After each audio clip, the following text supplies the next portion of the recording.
All systems go. Clear for liftoff.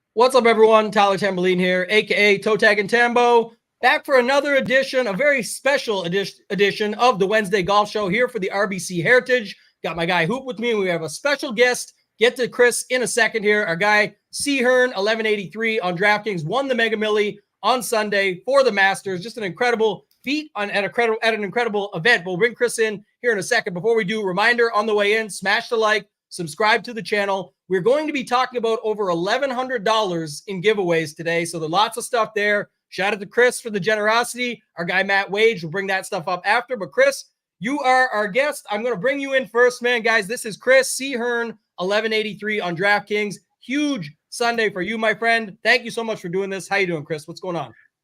I'm good, fellas. No, I appreciate you guys having me. Like I said, been a long-time fan, follower, you guys. So happy to see the success the nation's having.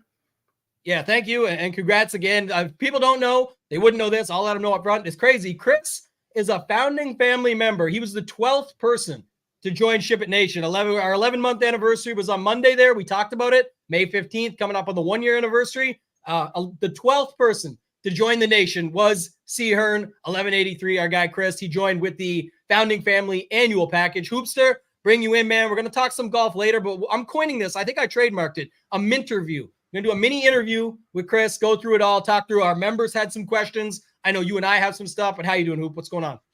Yeah, I mean, first off, congratulations to Chris, and thanks obviously for coming on and doing this. We appreciate it. It's just the ultimate story in DFS. I mean, this is why a lot of people play. I mean, you want to have that big hit, you want to get that life-changing hit, and man, when it's realized, it's so exciting. And in our community, this is what, the third or fourth, right?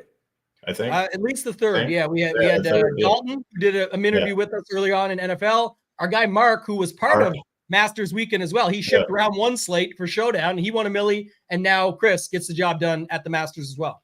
Yeah, just awesome to see. And, obviously we appreciate the support. Chris has been with us from the beginning, part of our community. And it was an awesome week, obviously, a lot of huge wins. We talked about it round 1, round 2, round 3, and then, popped off with the milli on Sunday. But this is the exciting stuff. Love having these, what are you calling them? Minterviews, right? Mini interview. Yeah. Yes. Love these, because I think the people like it. People want to see like the inside, behind the scenes, things that go on when you're sweating a milli, how you celebrate, what went into the process to building the team, like that sort of stuff is super exciting to talk about and learn about. And, that's the plan here. And then we'll get in and talk a little golf this week, which another signature event right after the Masters. Yeah, shortened field. So we'll still get through all that, guys. Stick with us for later about the giveaways, all that. Shout out to my guy Go Collect, reminding me just a couple of Milli Maker winners, and your boy Tambo here chilling. So we appreciate you. Another great member of the community. Go Collect, actually, first 5-figure score in PGA last week. So shout out to him as well. Won the $100 single entry for $10K. Just an awesome week overall. But Chris, let's talk a little bit about this. And I think people want to start with probably your background. I know everyone wants to get to the fun stuff. We'll get to the sweat, the pit and throat type feel, the stomach rumbling, all that stuff down the stretch. But talk to us first off just a little bit about your background. Like how long you've been playing DFS. I mentioned you being a part of the nation for 11 months. We appreciate it, but just a little bit about your DFS background, career, if you will, and what you've been doing in it up to this point before the milli. Yeah, I've always dabbled in DFS, right? But I wouldn't say, and not that I'm saying like I'm a competitive player now, but when the Rainmakers product came out about 2 years ago, I had a little extra cash on hand and saw that as an opportunity that I can maybe take advantage of and make some money there. So once I did that, you got to invest in that quite a bit. I really tried to hone in kind of my process and get better at DFS and just the Rainmakers product too, to make sure like, hey, I invested in this. I want to make some money back at least. and then hopefully make some money on top of that. So I would say for about the last 2.5 years, I've really, if we want to say grinding, right? But been probably putting, I don't know, 15 hours on top of my 40 to 50 hour work week on the side, just trying to make some money in DFS. Yeah, for sure. And I think one of the biggest questions came out of the members, at least, was about the Mega Million, the single bullet, right? I always had the joke. I said, yeah, he locked 6 guys and he faded the rest of the field. And I know some people take it serious. I feel bad when I do that. I just, when someone says I have 33% of a guy and I'm like, how many lineups? So, I played him in one of my 3. It's not a shot against playing less lineups. It's more of just the fact that you can only play so many. So are you typically a single entry player and you were comfortable with that going in, just saying, I'm going to run it this way, whatever happens, happens? Or what do you usually play on a week-to-week basis? Yeah, so I won that ticket through a qualifier. So if I wouldn't be, I'm not the guy who's entering a 22-22. I usually play somewhere between 5 to 10 lineups. And usually bankroll probably around $1,000 on DFS per week. But yeah, I hand build everything. I'm not an MME guy. I guess, I play a lot of lineups and Rainmaker stuff, but in terms of DFS, I'm very small player pool. And really what stuck out to me this week, Hoop said it probably 15 times. I was focused on trying to create a lineup where everyone was going to finish top 20. Mm-hmm. Yeah. And in that sort of event last week, I mean, it was very key. I mean, anyone, and it's true, anyone that, especially if you're hand building teams, like you needed to make the case for that person finishing in the top 20 and likely in, the top 15 range. And, lucky enough for you, all your guys fit that criteria. Yeah. Talk to us a little bit about that maybe then too. Like for example, I think so. You can round it out for me, but the lineup was definitely Scotty, Oberg, Bryson, Kirk, Shank, and Fleetwood. Was that the lineup? Yeah. Okay. So talk to us a little bit about that. Yeah. So our guy, shout out to Kevin. Benet, another guy in the Discord, says another hand builder. I like it. He's a good dude. Met him also at some of these, just at a recent event there in Phoenix. I met Chris last year at the 3M, but talk to us a little bit about your lineup itself and just the process of building it, how you went about it, knowing that you won it from a ticket as well. Yeah, so I knew I wanted to play Scotty in this lineup, and then for some reason I was stuck on Oberg, DeChambeau, Fleetwood. Like those were my guys that I definitely wanted to play. And the way that then the roster filled out from there, I had to go lower with a lower play. Shank at 6,200. I knew everybody else was going to play Denny. And then if you look at the last 5 events, Denny compared to Shank was a no-brainer for me.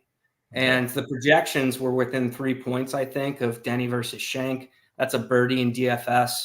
And then based off of what Shank had done, the last 5 tournaments, Shank was the guy. And then I always play Kirky too. Like I play a lot of Chris Kirk. So that's how I landed on him.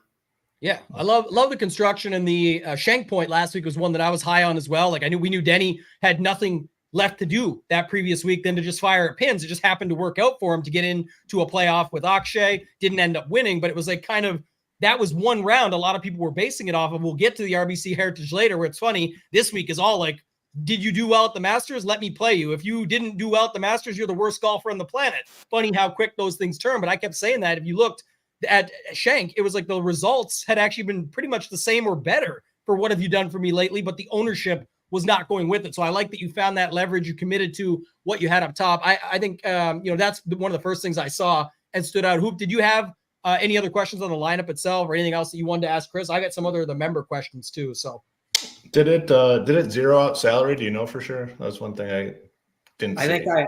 I think I had 100 left over. 100 left. Okay. Yeah. But I do like the Shank thing because we talked about it a lot, on the show. I mean, it was very clear everyone's just going to Denny McCarthy in that spot at that price tag, same price. And love Shank. And, I guess a little biased because I always play Shank. And, he's had solid results. But, yeah, Denny had that T second. But outside of that, like you said, Shank was beating him at every other event and a lot of high-end finishes. So I definitely like that play. the Chris Kirky thing. I'm a Chris Kirk guy. I always play him. Somehow I didn't end up with as much of him last week as I typically do, which was a little bit of a disappointment, but everyone else in that lineup, I think, made a ton of sense. For me personally, I was higher on Connors than Fleetwood. That would have been an issue, obviously, if I was hand building, because I probably would have just plugged in Connors in that spot, but good team all around, obviously. And huge win. Yeah, this question here, Chris, is good. Andrew's our guy. He's in Discord. Chief 2515 says Shank was also leverage playing the stone, but more so than that, I will say, he asked about how you use the tools at Shipet Nation, but like when you sent me again yesterday, actually reminded me of it back, like a DM we had over Twitter, like same first day, mentioned earlier with the 12th guy, and it wouldn't be a Shipet Nation show without a little bit of marketing and talk just about the site itself. You mentioned that you sort of liked what Hoop and I were doing and getting involved with something like that. What is sort of your take on Shipet Nation from when you first joined it back in May till now, how you've used it, maybe differences if you are with other sites or saw that stuff? We're not a us against the world site. We have lots of partnerships and friendships out there. So just curious how you do use the site and what your thoughts are on how things have grown from when you joined day one to now 11 months later. Yeah, it's pretty awesome to see, the growth of what you guys have done over the last 11 months. I mean, the tools are awesome. The value report gets out early. The stone, ever since that came over, the stone is kind of a consolidated all in one place, to where you kind of get an idea of those sleepers or pivots that I think are very, very beneficial, along with the high leverage.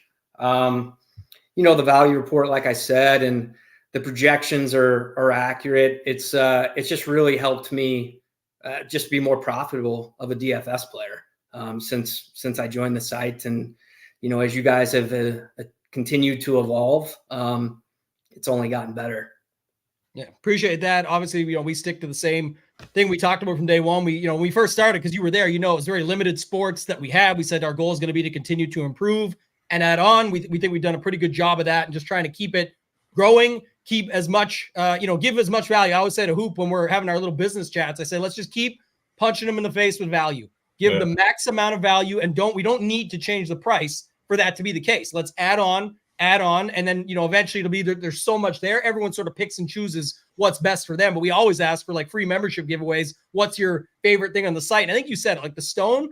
Shout out to our guy, James. Talked to him the other day, by the way, doing really, you guys saw him on the feed last Wednesday, grinded it out, got that done. And he said he'll be back for the PGA Championship. Took a little bit out of him, but keep him in your thoughts and prayers. Keep sending out your love for him. But bringing that stone over, I said, we shortened it to the stone because it's the Degenerate 75 and all that. And I said, it's the stone nuts, like just having everything in one place and then being able to make those comparisons. Like you mentioned, definitely a thing last week that Andrew mentioned, was like, you could see Shank was a leverage play to what was around him, but you could also see why.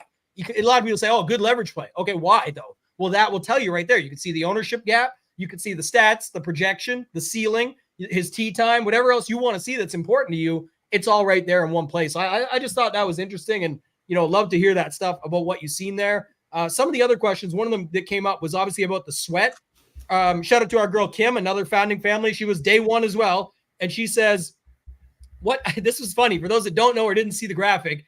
When Chris wins, we've already been seeing like our guy Scarface came in fourth, JMWSHC came in third in the Mega Milli, and 2012 champ, who's in the Discord, came in sixth. We're all like, right on. And no one put two and two together. And all of a sudden, Chris jumps in our Discord and goes, I did a thing today. And he drops the Millie Maker screenshot. So Kim asked, at what point did you know you were going to do a thing? And then, did you know for a while? Walk us through that Sunday and how it kind of shook out. Because I think you told me it was still pretty late in the day, as it usually is with PGA, that you need to be sweating it. Yeah, I didn't know until Morikawa went behind the tree on 18, because there was still... my win wasn't by much, right? We're looking at birdie and then finishing points if he jumps someone, to where in the back of my head, and I've never been in that position before to where it was so close and I had a legitimate shot at that type of money. I was just figuring worst case scenario. I was like, Morikawa is going to do something stupid here and I'm going to lose this. So I didn't know until 18 that I was going to win it. Yeah, it's crazy. Were you watching with anyone or? Yeah, I was. So luckily I went and played a round of golf with my buddies at 10. Oh, there So you I got go. back at around 2:00, right in time, when Shank and Kirk were out there and pretty much all the guys were out there. I didn't look at my phone until I got home. And then I turned it on and tried not to look at my phone. I tried to just watch golf. One of my buddies who I played golf with came over and kind of sweated it with me. And then my wife got home with our girls around 4:35. And she started watching it too. And we all kind of just were on, pins and needles, just watching every shot. Yeah. Shout out to our guy Mark F. Quick, the guy we talked about earlier, won the Millie earlier in NFL. He says never watch, fall asleep and find out. And it's kind of like feels like you don't think about it. The Max Homa quote last week was, "If I catch myself thinking about what can go wrong, I let myself dream about what can go right." That's not easy to achieve. I can tell you that much. You always, like you said, just for some reason think about, oh, I just make this. If he misses this putt, I'm screwed. Is the first thought more than if he makes this, I win. That's oftentimes how most people's mentality is. So it is funny when you don't watch, it feels like everything's seemingly like, oh, it kind of went my way because you didn't sweat it or see all the stuff that went wrong. No. Yeah, I don't think I would have been able to go to sleep during that. Yeah. The other thing was, that's a good one. These comments are great.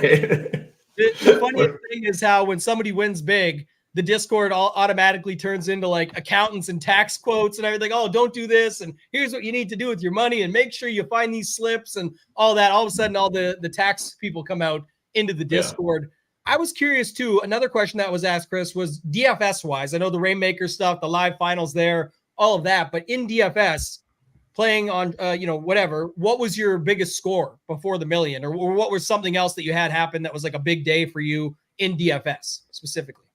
Yeah, in DFS, I've won, I think, 10,000 once, 15,000 once. I'd won 50K in Rainmakers before, but this by far was my biggest hit. Oh, of course.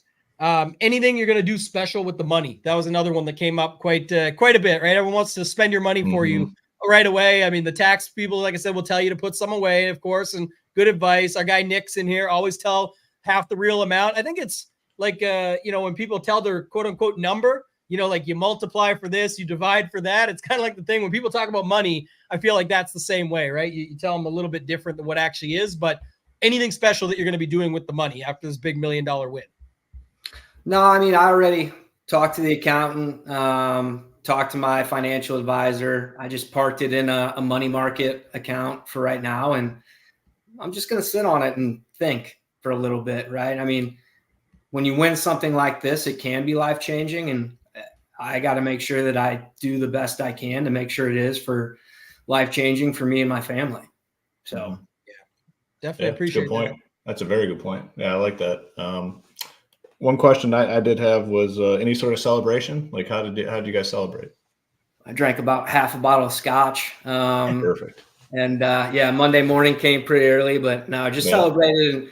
And to me, like when you have these sweats and like Sunday afterwards, just talking about the what could be or what can be with with my wife and just dreaming. That's one of the coolest things for me. Some of those dreams could now become reality, and that's a pretty good feeling.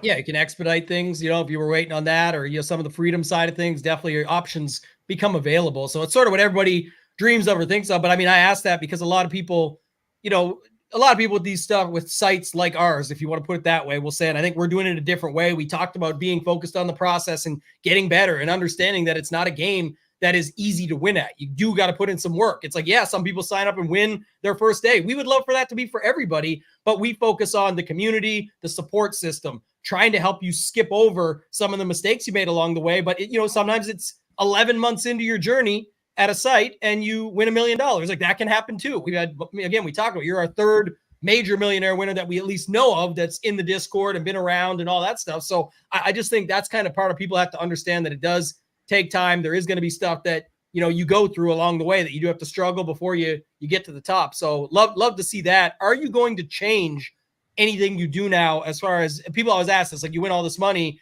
would you start going up in buy-ins? Are you going to play the 44s now that they pop up for the next majors. What's your thoughts on moving forward?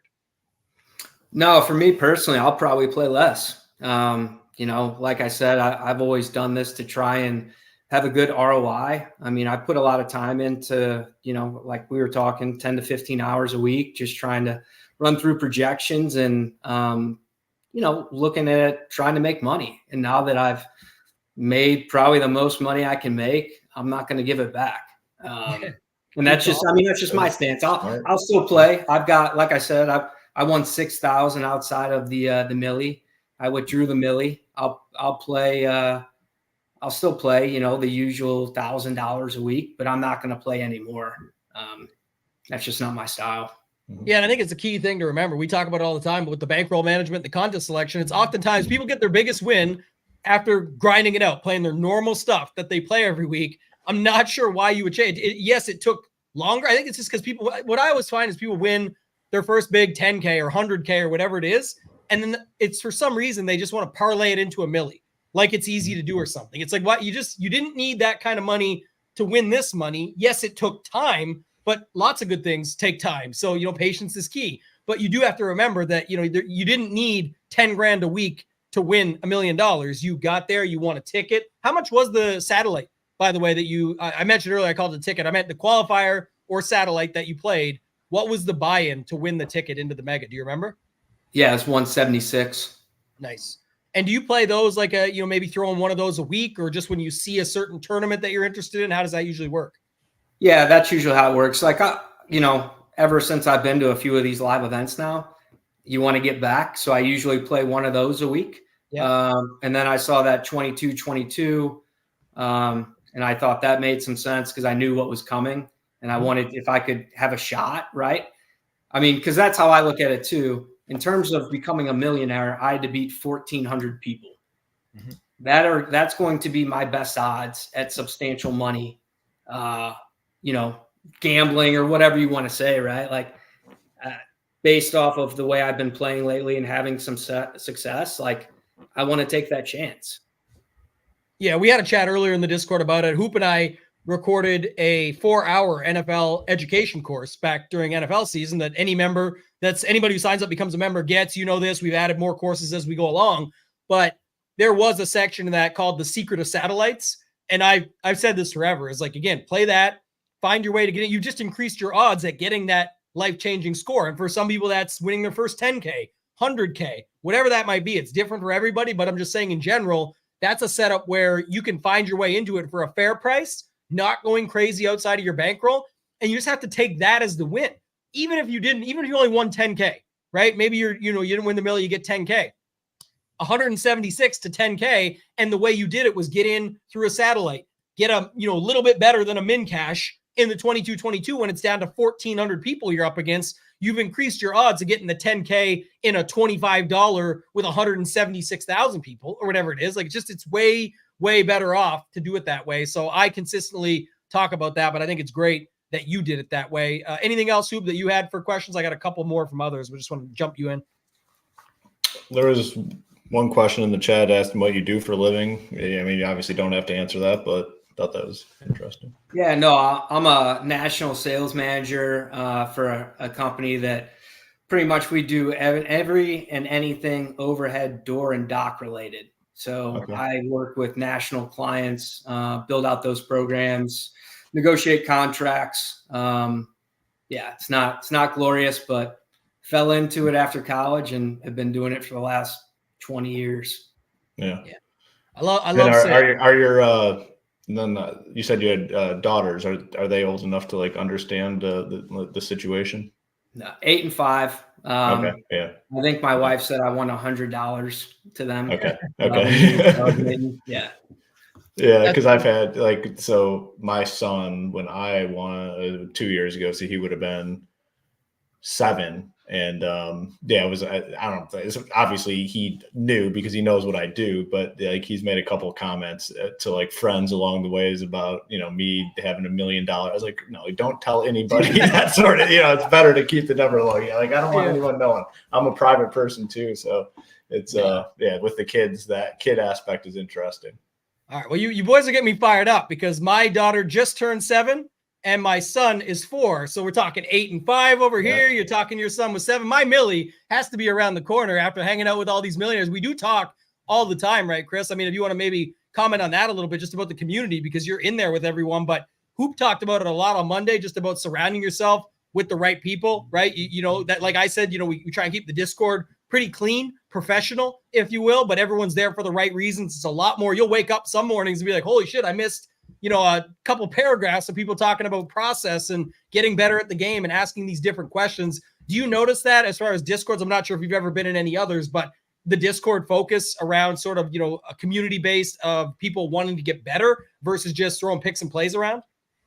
Yeah, it's completely different. I've been a part of other Discords, and I mean, at Shipet Nation, it's a lot of like-minded people talking about the same strategies and building processes. And I think another piece that's different is not only the two of you, but all of, you know, the people that work for Shipet Nation. I mean, Tambo, you probably don't remember this, but you helped me like win the qualifier in the Rainmaker thing, because we were talking. I had a decision to play Cam Young or not to play Cam Young, and you're like, play the talent, and I played the talent, and I got to a live final for that, and that's something that I think's a big difference. Is you guys are constantly in the Discord giving the advice, answering all the questions, and I don't think a lot of other places do that like the way you guys do it. I mean, everyone has access to you. It's really cool to see. Yeah, appreciate that. That's the goal and the name of the game, right? We try and give back as much as we can, but always getting the feedback is nice, and other people hearing it and seeing it is just as well. So I had one last one, Hoop, and then I'll kick it to you. The last one somebody asked, which I thought was a good call. You did win this at a monumental event, the Masters, like the most well-known golf tournament in the entire world, it feels like. So are you good? Have you been to the Masters? And if not, are you going to take some of this money and plan a trip to bucket list it out at the Masters? I don't know if you've been there yet, though, before. No, never been to the Masters. Won't do the bucket list thing. Okay. Like I was telling you guys before, I'm a pretty simple guy, right? Not a lot of wants. I don't, you know, I can watch it on TV and be good. I don't need to go rent the $5,000 a night home down there. It's a bit much for sure. It's definitely like, again, cool bucket list item. I definitely would love to go, but it's like you said, it's got to be done the right way, and you definitely take care of your stuff. Everybody in the chat today has been awesome, just saying like this sensible answers. You got to respect it. Chris is a wise man. Definitely, again, a lot of respect for how you're talking about and how you're doing it. I think that's the key. Is like, again, you have a plan, you stuck to it, it paid off, and now you're not going to change anything just because you won $1 million, right? You stay focused, you get back to it. And like I said, maybe it expedites or helps you out with some of the other plans or things you wanted to do with your family. But that really, to me, is how it always should be. So I do love that for sure. Hoop, any other questions you have for Chris before we'll get him out of here and get on with the RBC Heritage stuff? Yeah, no other questions. I mean, it's a great story. I mean, I love hearing the success stories like this, the inside information about, you know, how it all went down. I mean, my favorite part of these stories are always the sweating process, the celebration, and the family, like how it all, you know, connects together. And it sounds like pretty similar to my experience. I mean, I had my family with me. They're somewhat aware of what was going on. Didn't really check my phone all that much along the way, because it's like that's the worst feeling when you check your phone and you see you're winning like $1 million or whatever it may be, but then it comes all the way down to like a much worse number. Like you just don't want that feeling. So I'm kind of the same way, where I don't really, you know, dive in too deep until the end, and, you know, whatever happens, happens. But, you know, either way, we appreciate the support at Shipet Nation. Very thankful to have you as a member being with us from the beginning. And, you know, hopefully this is, you know, one of many similar stories along the way. That's our goal, to, you know, make everyone better players themselves throughout this process, and, you know, provide a community where people are able to chat and make each other better as well. So congratulations and thank you for your support.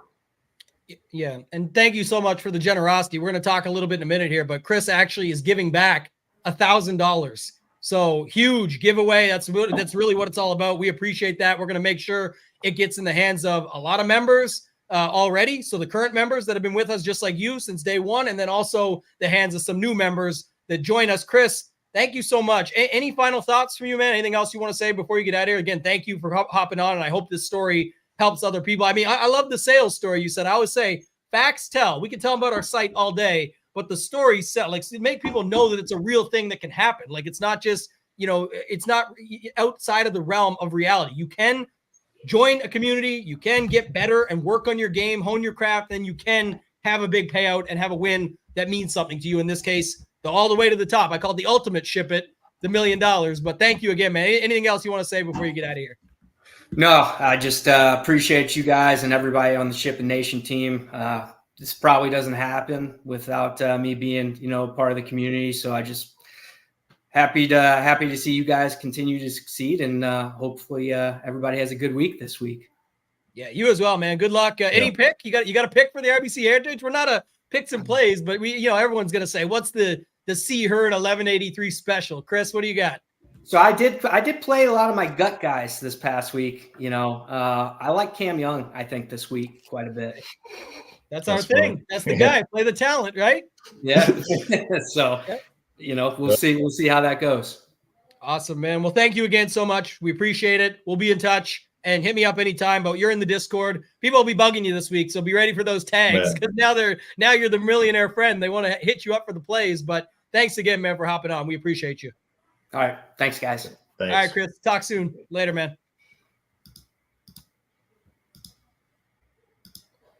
Boots it. We'll get it fixed back up. Awesome story, right? Just being able to go through it and talk about that. So cool. It's so good to just be able to hear those sort of stories, especially when it's like a humble guy, family oriented, and you can tell, obviously, like people say, oh, they win $1 million. Oh, a lot of times people say, oh, it's not going to change my life. Well, yes, it is in some aspect. There's no way around it. Like if you didn't already have like $3 million, if you win $1 million, it's going to change your life in some aspect, but you can tell that's not going to change his day-to-day life, which is really cool to see. I mean, and those stories are just awesome to hear those stories. Yeah. So we talked also too with Chris before the show, and he wanted to talk about some of these giveaways and stuff. So I'll go through it quickly and then we'll get to the RBC Heritage, but we're going to, make sure everybody gets the offerings and everything that we talked about. So he wants to give away, what was it? It was $600 to members. And he's seen some of the stuff in the past too. And we talked about it before about, people playing down versus the random picks. So tonight in the Discord, there will be, for the first, it's either 200 or 250 people that join it. We're going to tag the PGA channel. Top three will be $300, $200, and $100. So it's a free roll. Probably do some gear for some of the guys after that, put some merch in there. But just to note it for sure, $600 right out of the gate is going to go back to current members or anybody that joins by tonight. And that is the second one he wanted to get. He said, how do we get more people into the community? The story, hopefully, he could go through and tell it. Like I said, it's always awesome to hear these stories. We don't get enough of that. So I think that's great. But we built a code Millie15. So if you want to go to shipitnation.com, go over to Shipet Nation. You can sign up, go there under all access or PGA only. It doesn't matter what you're doing, as long as it's a monthly, annual, or the 6-month plan, which remember, these are going up. So if you're already on the fence anyway, this is the good time to do it. 250 will go to anybody who joins for any plan. The reason I bring that up is that even if you just joined for a month of PGA, it's $33. It works out to about $1 a day. And Hoop coined this on the Monday show, and I stole it from him, so I'll give him his credit where credit is due. But he said 2 signature events and a major, $33, an absolute no-brainer. That was his best that he came up with. So I'm getting better. You have to give me credit. I'm getting better. A lot of the shit I come up with, you laugh at me for. Like that one, it's not too bad. Major brainer, it's close, but I liked it still, so I'm giving you that one. But just a note, that is true, because RBC Heritage this week, you'll get the Zurich Classic, which won't be crazy. Talk more on that at the end. Byron Nelson, Wells Fargo, and then you'll also get the PGA Championship, because the 30 days from right now runs through till the Thursday after. So not only will you get the Wednesday stuff, you'll probably get the round 2 stuff as well, which is always big contest at the PGA Championship. So just a note, even if you just did that one, you'll be in the draw for the $250. Anybody who does the annual PGA membership, the 6-month, or the annual all access, which is where most people go. We get a lot of these still because it's $509 for every single. So just a note, like we mentioned, Chris was obviously a founding family member since day one. He joined back on May 15th when we launched over just under a year ago. That at $509, that's going to be the best deal because when it goes to $6.99, you're not going to be able to get much more. So just to note it, that would be what I would say to do. The code is Millie15. Got to use that code. The other $250 will go to anybody who gets a annual golf or a annual or 6-month all access. So if you're already on the fence, you heard the story, you talk about everything else that we had going on last week, by the way, Hoop, huge week. Like I talked about earlier, just is just beyond everything else. But round 2, Mondo, round 3, 125K, won the main flagship. Our guy, Matt, QSMatt23, won the 100K in round 3. And then there was C. Hearns in the Discord, did a thing today with the Millie right on it. So anything and the you wild get thing about, to add on to that, the wild part about these wins is you start going down the leaderboard and it's more, Shipet Nation members like right there in that Millie. I mean, yeah, so that first one there with Mark, we got, the guy in 5th. I know on the Millie we had 3rd, our guy Scarface. There was someone in 4th and 6th. So we had like 4 of the top 6. Again, it's the community feel. And someone said it the other day, and I really like this term, the saying, whatever it is, but success breeds success. So true, man. You surround yourself with successful, like-minded people, you're going to find your way. And, that's something we want to provide to our members. And I think we are with our community. Yeah. All right, well, let's get into it. Let's start talking RBC Heritage. We talked a lot about this, and with a 69-person no-cut event, there's still plenty to go through. One thing right off the top, Hoop, is I don't see a ton of weather. Like everyone keeps asking about that. If you still want to wave stack or whatever it might be based on non-weather, I'm always fine with that, but it's not really the way it's set up here because it's such a small condensed field. So for me, not really something I'm going to be doing heavy this week, but anything you want to add on with weather, and if not, because it's unlikely, is there anything you want to add on just on this event, this course, the smaller field, no cut, all these other factors that we can talk about? Yeah, nothing on the weather. In terms of going through the slate here, talking about the field, it's going to be a little bit quicker. We're going to be moving quicker. We're going to cut out some of the stuff. So just another reason to get over and get the full content over at shipitnation.com. We'll have everything up. A lot of stuff's already up. I got almost all my stuff's up. I just need to add in my personal exposures. And I did find it. If you're not a member, all right. Yeah, forget it. All right, I'll talk about that later. We'll something special there in the middle, but yeah, gotcha. Okay, so let's talk about this up top then. So the biggest conversation piece of the week is going to be Scotty Scheffler. I'm curious to see what you think. I think a lot of people have come around and I've seen it change now at other places. I was calling it since the beginning, but you were. People had him at 10 or 12% to start. I don't see any chance that it's less than 20. He is so easy to build with still. It's a no cut. The baby stuff seems to have gone out the window. Not as many people are worried about it and going on. So quick thoughts on Scotty at the top and then the rest of the range behind him, because for once it's, there's 4 guys just in the 10, like the 10K quote unquote range is actually a thing because there's actually 4 guys in it. So give me quick thoughts on Scotty and the rest. Huge talking point this week. Obviously what you do with Scotty and the baby stuff, is kind of quieted down again. Early in the week, it was a talking point. Now it's like not necessarily a talking point, but a lot of these sites early on in the week had them 12, 13, 14%. It looks like it's come up a little bit, but still you are getting a guy that has won 3 out of his last 4 events and then second place in the other probably under 20%, because I did start to build some teams. And I will say, I think when people play an expensive top end guy, the most expensive, they still want another solid golfer in there, right? As their number 2. If you plug in Scotty and let's say, I don't know, we'll stay in the 9K range because that's where a lot of the other win equity is. You plug in Matthew Fitzpatrick, you are immediately down to $6,700 per spot. So roster construction is just naturally going to cap the ownership on Scotty this week. It is by default. And I don't think, I agree with you. I don't think it's going to be 12, 13, 14%, but upper teens, I think is very realistic. And for a guy with his recent results, to me, that's just too low. So Scotty is going to be a big part of what I do this week. But it's honestly one of the biggest talking points because we have a guy that's on a run that we haven't seen in a very long time. The price is up there, but the ownership is going to be lower than it's been probably all season long on Scotty. So it's a very important talking point this week. I will bet lots of money on over 20 with anybody who wants it. I said that in the mail. How deep are you into building teams? Dry run. I'll just tell you this: 150 lineup dry run gives me 70% Scotty with projections.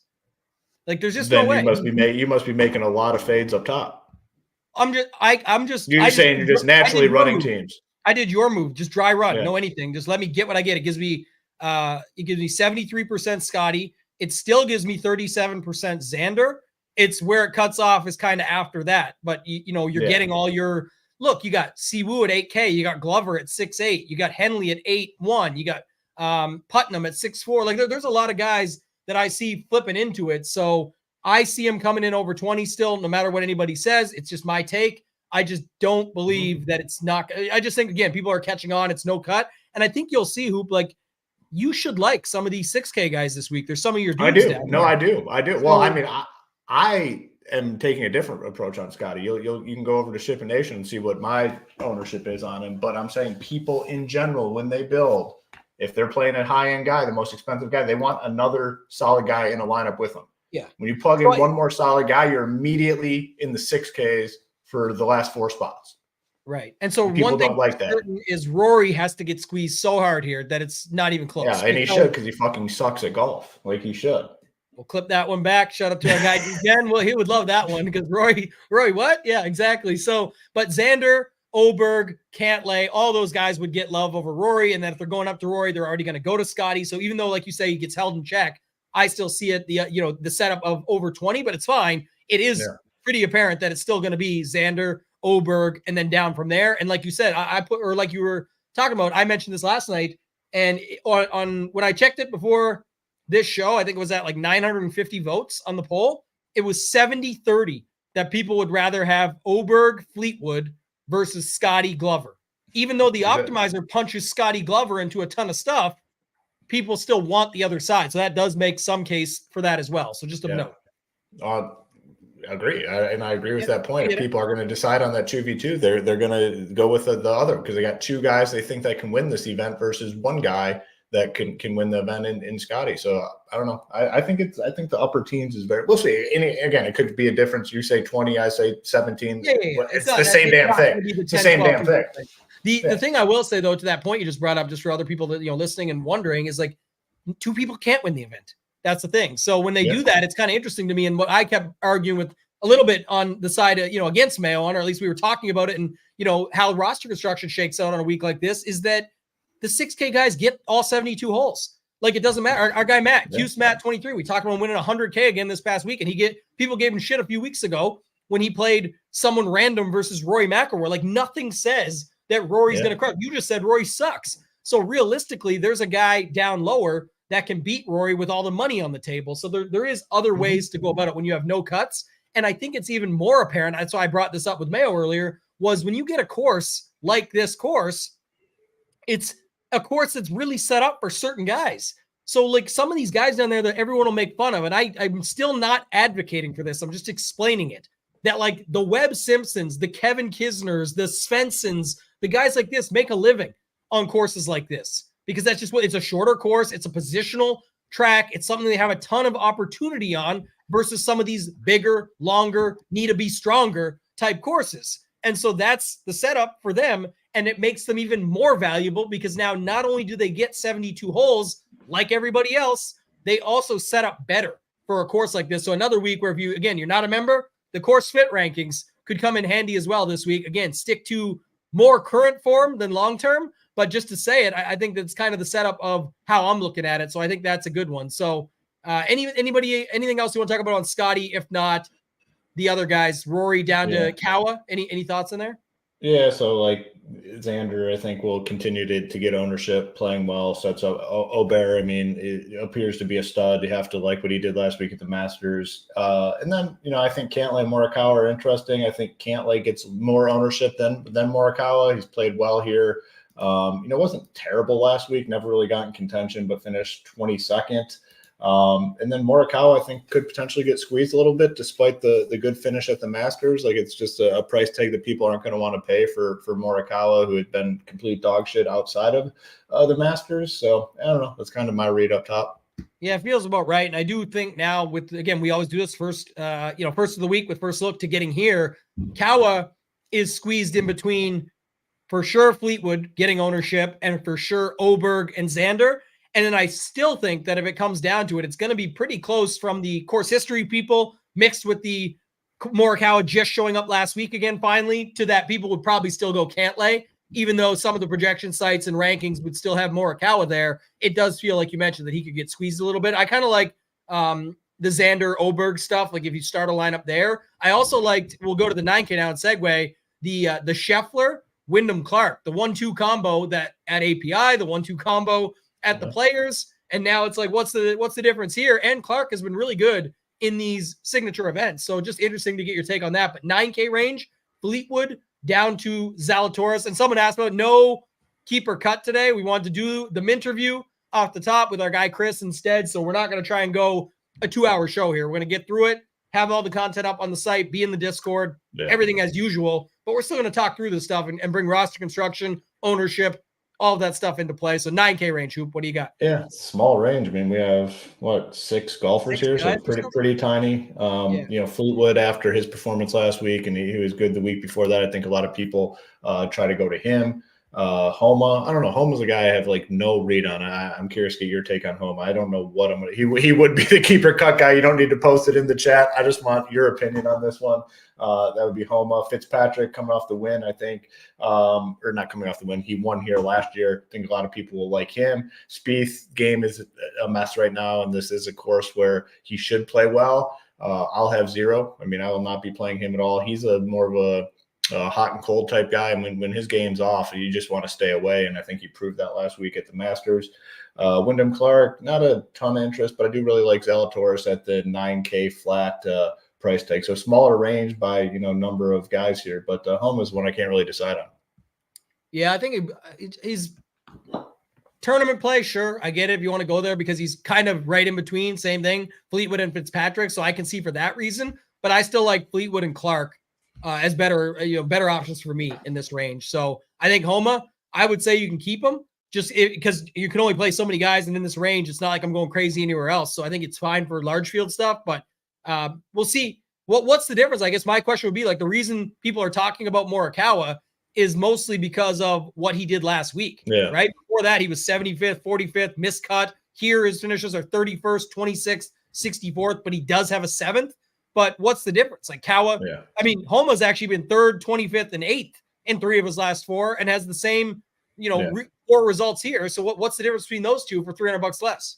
Yeah, I agree. No, I'm with you. I would probably play if I was playing one, it would be Homa over Morikawa for sure. Yeah, I kind of like that. Let's go on. Let's go to this 8K range.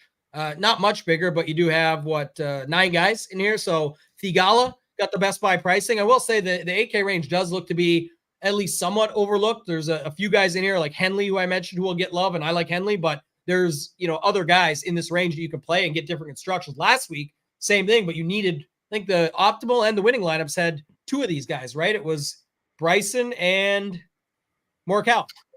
Bryson Morikawa, yep. 8K range starting with Thigala. I mean, the tough part for me with Thigala, and I currently have him in my player pool, is just the ownership that just naturally follows him along. And, regardless of the setup, regardless of the course history, regardless of the recent form, people just play this guy at a high rate. So it's very difficult to get over the field on a guy like Thigala. And like I said, he's currently in my player pool, but it's tough because you just know he's going to get a 5 to 6% bump every single week. Cam Young was Chris Hearn's pick. I love Cam Young this week, so it makes me feel even better about Cam Young. Finau, I told you on the Monday First Look show, if I came on here Wednesday and said I'm playing Finau, forced me to withdraw or something, I said something along those lines. Still not playing Finau. He is an X out for me. Lowry, I think is strong.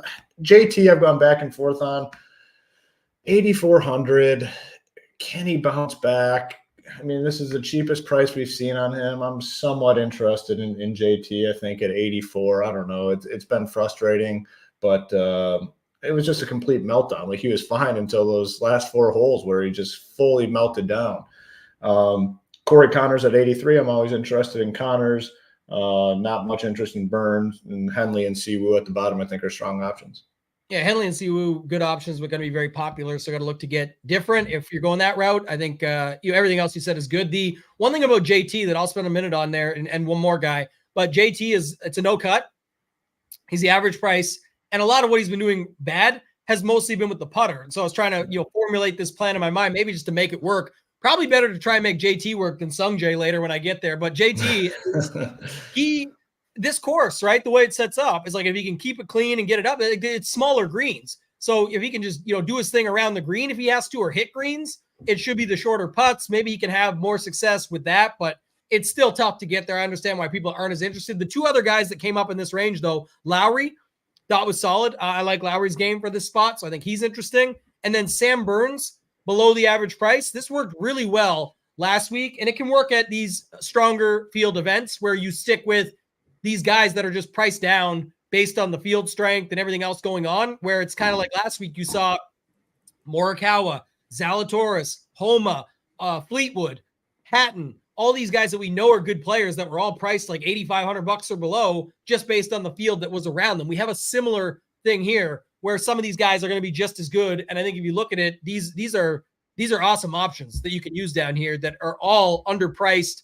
For most fields, they'd be more, but it's because they're in this strong field that they get pushed down. So I'm going to take some shots on these guys, especially knowing that the 8K range is going a little bit overlooked.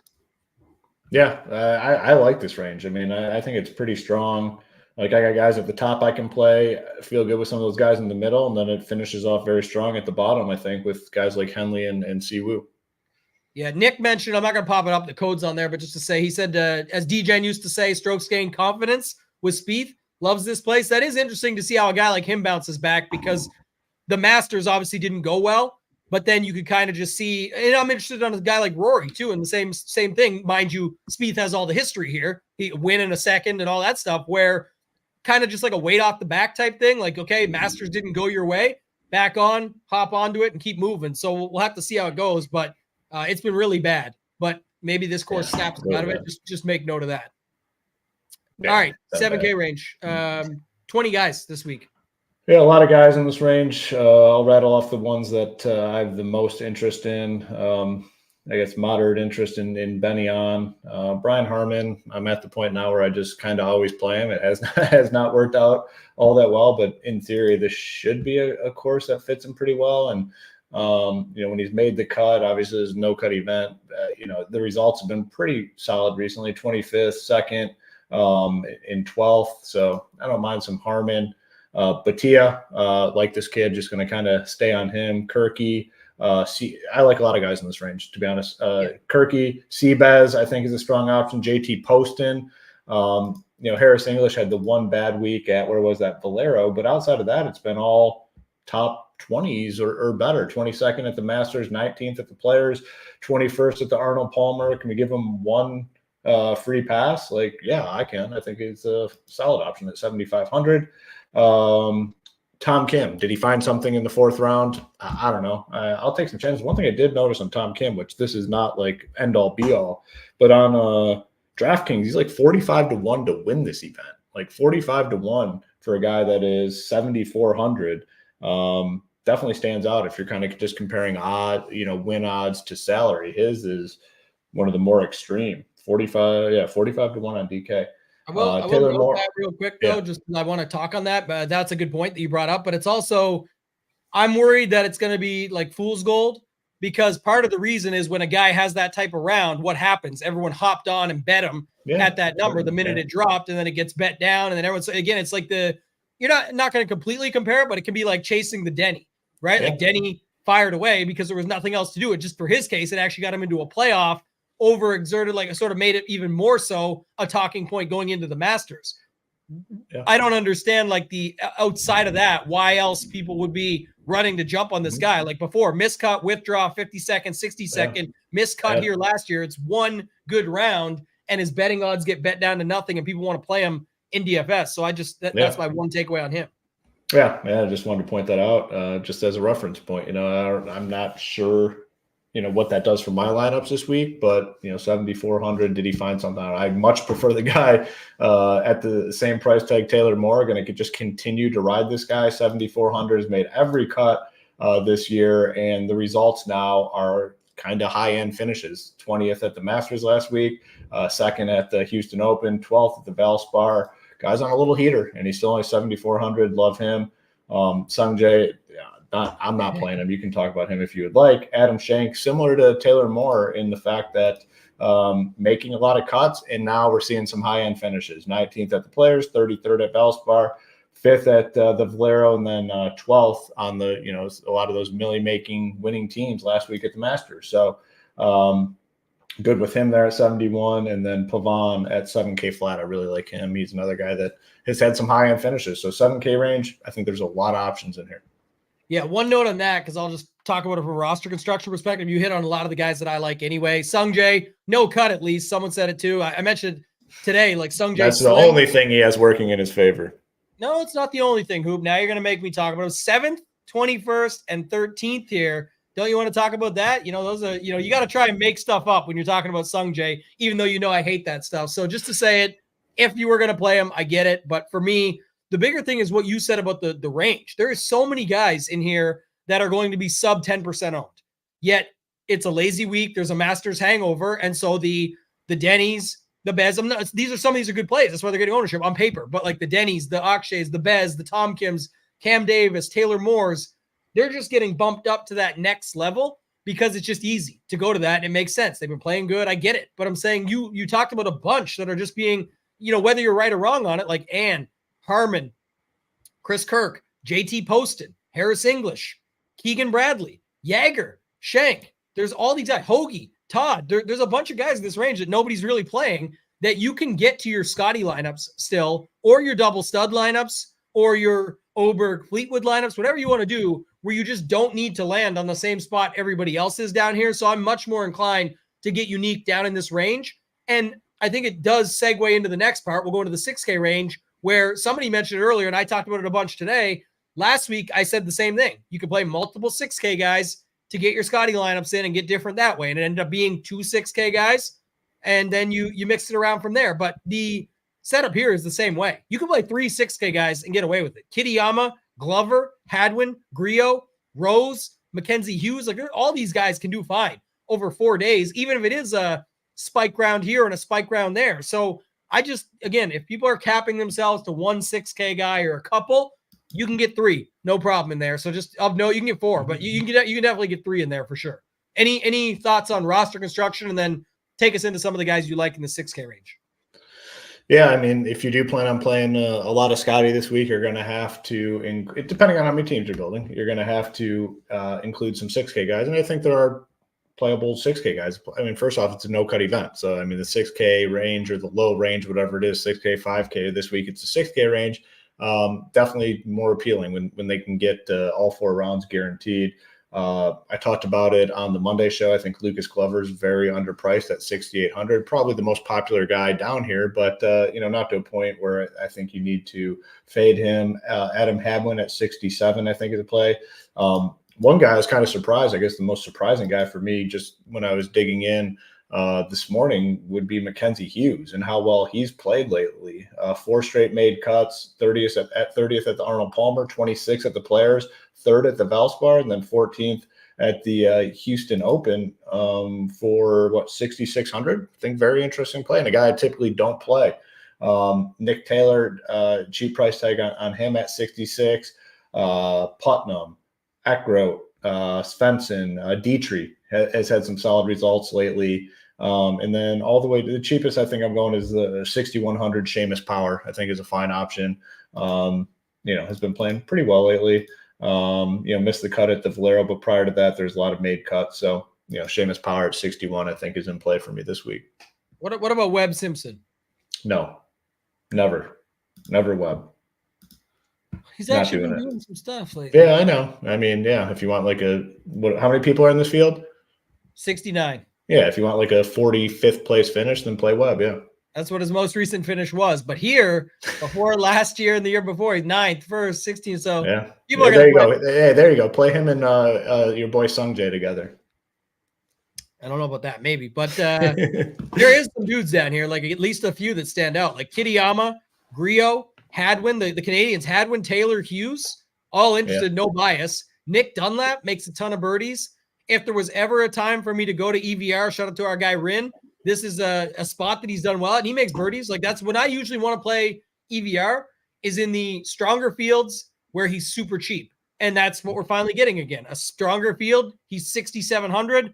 Can he pay it off? We'll see, but it's worth a shot. I think somebody like him, Putnam, Dietrich, Lee Hodges, there's 7 or 8 guys down here that I may not play all of them, but those that I would have interest in, and then see how your lineups look. But I think Stewie mentioned it earlier, like this stuff is fine if you're playing 150 lineups, but 20 lineups, not so sure. 20 lineups is pretty straightforward. You got to take your stance. You can't play all the guys, even if you wanted to. So yeah, when you're playing 20 lineups, take what you like. I think that's one of the final thoughts I have, at least for the content side of things, because Chris brought it up earlier, and I'll bring it up now, is like, you say it best, Hoop. Everybody picks up different things from what we say, from what we post on the site, from when they're using the stone. Like, that's the thing. When other places are promising you picking these winners and all these different things, it's just not going to be the way it works at Shipet Nation. When you join the nation, it's about getting better at playing the game, learning how to beat tournaments that we're all in together, and then putting your own spin on it so you can build a process that's repeatable. When you just follow Hoop's core every week, and that's fine, people do, I get it, and it's there as an option. But if you are just going to do that, then do that. Follow Hoop's core, every slate that he plays, and play it. That's nothing wrong if that's how you want to do things. But that's not what I would recommend you do. And I think Hoop is the same. That's why we do these education courses and all that. That's supposed to be a guideline that you can apply your experience and knowledge that you pick up along the way to use these things and do them your own way. If you looked at Chris's lineup from last week to round out the show, because he was off the top, you had Scotty and Bryson. He liked some of that. He brought up the Schenk thing, which I spent plenty of time talking about. He brought up your point, and I talked about it too, about needing guys not just to make the cut, but to be in the top of the leaderboard. The Oberg play, our guy James, Degenerate75, went crazy on that. That video was sick on Wednesday on the stream, just showing it off and going him over Hideki. And then he landed on a guy that he said, kind of your line. He's followed us for a while, said, I'm always a Kirky guy too. Talking about you. You've been a Kirky guy forever. So he kind of just put it all together and it made sense, but he did it his own way. He didn't just run your full core. He didn't just run what was on the site. He didn't do anything like that. He took all the thoughts and put them together. And I think that's where people miss the boat a little bit, or in this case, should jump ship from the boat to the rocket ship and get on board, because you can't run to the moon. I can tell you that much. But one thing I would say is use what we offer and put your own spin on it. I put out the slate plan to give ideas, to give more game theory thoughts, roster construction thoughts that you can take and put your spin on to be able to go and put it in, knowing that we're playing high volume, focused on this stuff day in, day out. Doesn't mean we win every day. We don't. I don't know why that stuff gets put out there, but anything you want to add, man, before we get out of here? That was my final thoughts. Great point. Great point. The empty promises, you follow what we say, we're going to make you win every single day. That is not realistic in any form of gambling, really. Like, it's just not possible. Our goal is always to educate our members, make them better. And that's why we provide a variety of different content pieces. Find what works for you. You know what I'm saying? Pick and choose. Like, all right, use it for verification. If you liked Bryson last week as well, oh, Hoop's on him too. That's great. Now I feel even better about it. Like that sort of thing. But man, every piece of content is just one piece of the puzzle to making you successful or better player, anything like that. And, that's what we're all about here. And, if you're not a member, obviously you can use this code Millie15, get your 15% off any of these packages. And then you go into a drawing to win some extra money. So that's what we're all about here. The community, giving back, making others success breeds success. I love that saying. Whoever posted it in there on Monday, and it just remains true, man. Surround yourself around good people, and good things are going to happen. And just feeling good about everything. Yeah, love this one. Love talking with Chris off the top. Hope you guys enjoyed. Hopefully we can find some more big winners along the way, get some more of those interviews going. I'm coining that one now as trademark. But like Hoop said, if you want to go, use the code Millie15, MILLY15. Gets you 15% off, locked in too. So $33 a month to be locked in. You get the 2 signature events and a major for $33, a no-brainer, just over $1 a day. This works out to about $5 per event if you want to be involved in golf year-round. Like Hoop said, we got all the stuff, the showdown, the stone, the slate plan. We have projections and ownership for both classic and round 1 through round 4. You got the core report, the value report, which is free, the player pool. Then you got our tier rankings and those course fit rankings that we talked about. And for anyone who didn't know what the stone was, when Chris brought this up, how it's amazing and how it's all in one place and everything that you need. This is from Showdown round 4 last week. So it just gives you a broad scheme overview. Who's there, what their price is on both sites. We tag some sleepers and some leverage plays. You go down and you get their ownership. When is their tee time? What did they do the last round? Where are they at for the event? What's their projection and their ceiling? What's their win equity and their top 5%? You learn how to apply when you come over and become a member at Shipet Nation. So definitely think now is the time to go. If you are a weekly member, somebody asked about this before, like it's no Discord with this, but anybody who's a weekly member can just hit us up, info@shipitnation.com. We'll get you upgraded and it prorates. So if you've only had your weekly just renewed yesterday, you can jump over, get the deal with Millie 15 still, get in the draw, and get your $13 and change applied to your new membership. You don't have to double pay or anything like that. So just to keep people on the note when it comes to that. I think that's going to do it though, Hoop. Anybody else has anything, just hit us up in the Discord. We'll have everything up on the site as fast as possible. Thank you guys so much for watching. For Hoop, for myself, ToeTagginTambo, and shout out to our guy Chris for hopping on this thing off the top. Let's get back at it again this week and let's ship it.